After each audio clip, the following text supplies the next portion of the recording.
Samoei's members and Maoti clan had actually been sidelined in the whole celebration. So we just wanted to bring our identity into clarity, that we are there and we shall not step aside anymore, that we want to control this event because it is our parents or rather our great-grandparents who were killed, and those are the people we are mourning.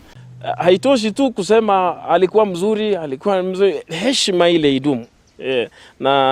Na sisi tumejawa ahadi sana. Tumeambiwa promises. Kama promises ingekuwa utajiri, tungekuwa matajiri sana sisi. Sasa sisi hatuhitaji promise hata moja siku hiyo. Na sisi kama serikali ya kaunti tukasema hatuna haja kusherehekea hiyo sherehe nyingine huko. Sherehe yote tutamalizia hapa.